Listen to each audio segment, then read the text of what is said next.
Aside from the weather, what's new?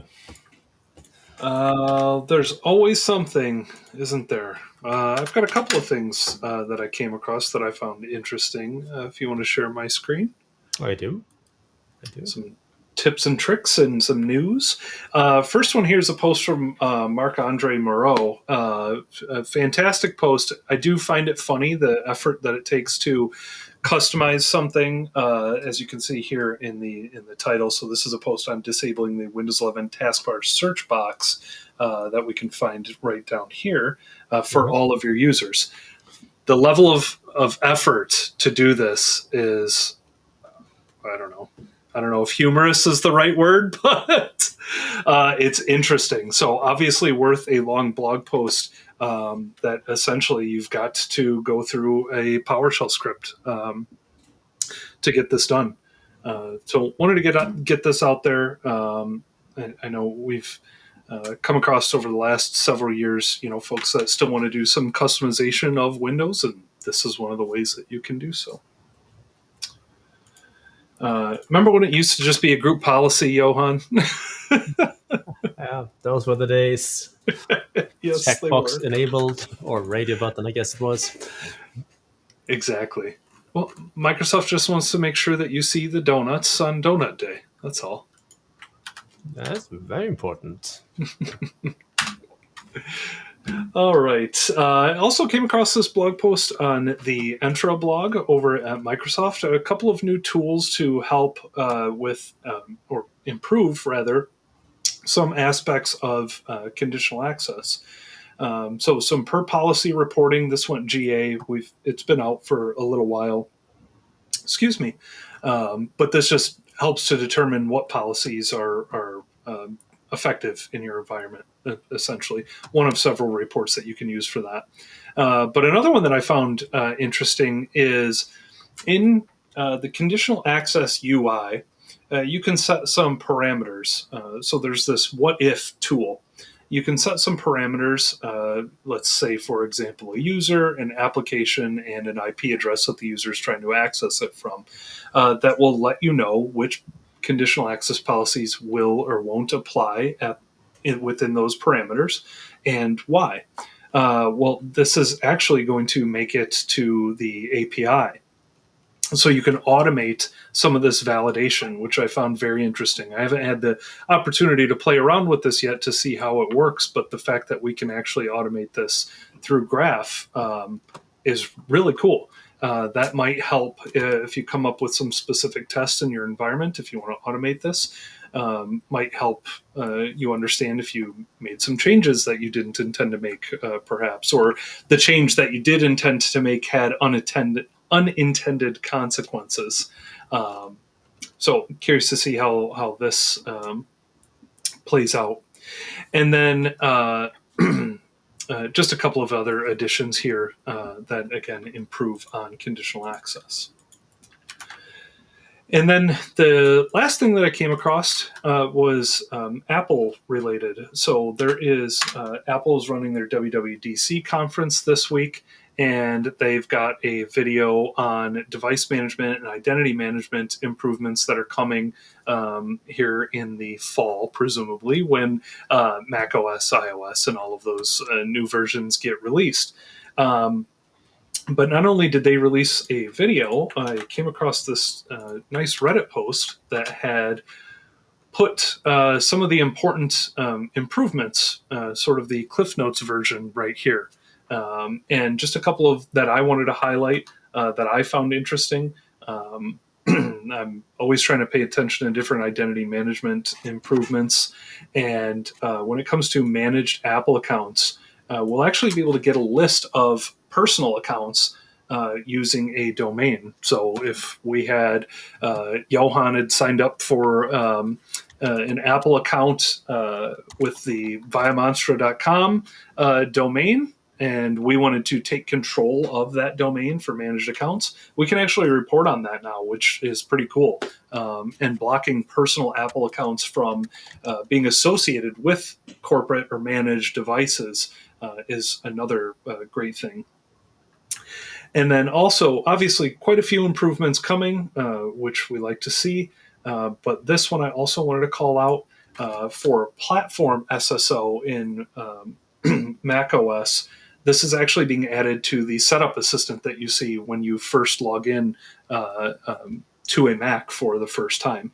So in theory, this should make onboarding users to platform SSO a much more user-friendly experience, to streamline it a little bit.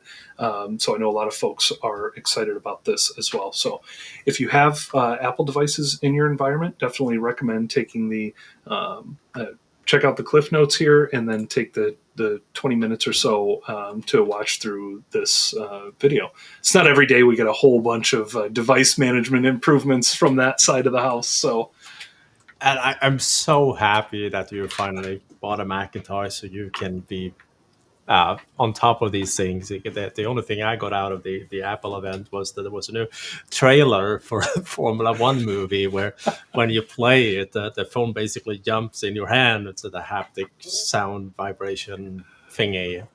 Incredibly annoying, but also cool at the same time. It's like one of those gimmicky, cool things. it was like 2 minutes long or something. Like, okay, I can't do this. I'm maybe the young generation. I don't know. Yeah, I get it. Yeah. No, awesome. So yeah, that will be on my list though. I found out one of the first things I found out when I purchased my Mac last year is actually when you get Parallels, super easy to spin up a Mac OS VM on a Mac these days. Definitely easier than it was 10 years ago. That's for sure. So my point is that I can do the developer program here with it soon, and I will let you know how it goes. That sounds good. All right. I remember like a decade ago, someone figured out how to run a Mac virtually in a VMware environment, but I was like duct tape and everywhere to get that going. I also remember Apple not being too happy about that. To no one's surprise, yeah. Exactly. All right. Yeah. So that's what I have for this week. Okay then. I have a couple of things myself. Let me go ahead and share my screen since I have been in the habit of forgetting to do that.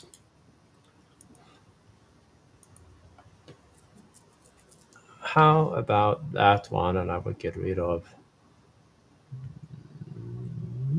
that screen. And maybe even There go we back go. to our usual mode. I wanted to try the other one for a while, but nah, I kind of like this one better. Yeah. Anywho, Mattias Melkersen posted a timely post regarding how often Intune really sync devices. And we've been covering this a couple of times here on the Academy because it's common knowledge that Intune does sync every 8 hours, but it's not the only time it syncs. It's like the minimal number of syncs, but there are a lot of other events that can actually trigger a sync from kicking in. So Mattias here had a device where it had synced on its own 10 times in a day instead of just 3 times in a day. And if you're curious, you can actually head over to any given Intune device, like, well, not that one, but this one here. It's an Intune managed device. And you can head over to the event log, because in the one event log where you usually check out your enrollment and other things for Intune, there is indeed for Windows 11 devices a separate sync node, and the event ID in question is a 209 event ID. But it can also be interesting to see, okay, it did sync at that time. What happened in Intune at the same time for other stuff? You can also see what stuff that led up to that event and give you a little bit an idea on what type of sync that was, what provider that was responsible, etc. So with the help dose of PowerShell, of course, you can either ask for every single event in that event log, or you can ask nicely for just the event 209, and that will give you an idea. So most of my syncs has been maybe, I don't know, 7, 8 a day, give or take. And if you guys are interested in knowing what causes that stuff to sync, we have covered this probably for the 7th time now. But we had the technical takeoff from 2025 here. This one, where we had the Intune fast lane session. That's where you learn why these things kick in and when they happen. So 17 minutes, well worth watching, and it ties nicely into Mattias' post there. Then I stumbled across a post from our friends over at System Center Dudes. And this is related to, okay, say that you have or are migrating the application workload over to Intune. How about keeping track of stuff that may still be created in the config man environment? Like old school admins that just won't bulge, that they still continue to use it and create stuff. And this is more or less a little solution to keep track of those healthy dose of SQL queries. And yeah, you get a report out of it. Beautiful. You can download it right here. Then I think it's worth mentioning that we do have an upcoming mini course, Andrew and I, coming up June 17, sharing our notes from the field on Windows 11 upgrades. So if there is anyone out there still not completely done and want to share of tips and tricks and real world notes, join us for a live session. It's an hour and a half long, and well, we do love questions, so there is that. It's going to be fun, and I suspect that there are quite a few folks that are still going through and doing that upgrade this year, especially over the next 4 months. Well, I saw 50-some registrations just this morning for the sessions. I figured, all right, there's going to be a few. Awesome. All right. Then our friend Rudy Ohms had an interesting morning. He was trying to figure out why he couldn't install the package manager. It turned out that eventually Azure had a certificate that had gone expired, and they fixed that later in the day. But he also gave, in the usual fashion of Mr. Rudy, back a long detail on how he was about to troubleshoot this and how he worked through it, etc., etc. So that was still consider it a good read, even if the problem has been fixed now. So highly, highly recommend. And then finally, I stumbled across a script from Chandler. And this is, we have showcased the script from John Markham earlier, but this is just a remediation script that you can use to trigger an in-place upgrade from Intune in this case, without having a feature policy created. So if you have devices that just refuses to enroll into the deployment service, or if you have other issues with the Intune feature update policy, you can of course just run a script that does the job when needed. And I actually tried it on one of my devices just to see what happened. And let's see where I put that. Might have been on this one. Let me double check.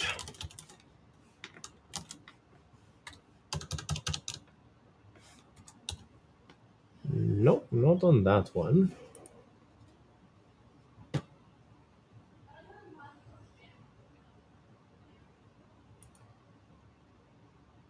Not on that one either. I swear I had it. There. Third time is the charm. So this is the remediation script and the detection script. Em and I went ahead and ran the detection script. I was greeted by a lovely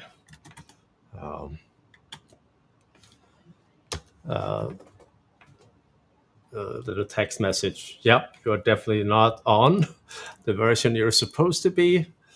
And by the way, this machine doesn't meet the hardware requirements either. So I didn't enable the TPM chip on this VM, and this host doesn't have the CPU either. So, but I thought it was pretty cool. Anyhow, the script worked well. It will call the Windows Update Assistant in the backend and drive that upgrade. So quite elegant way to get troublesome clients upgraded, even when Intune gives you an argument. So that's all I have for the moment.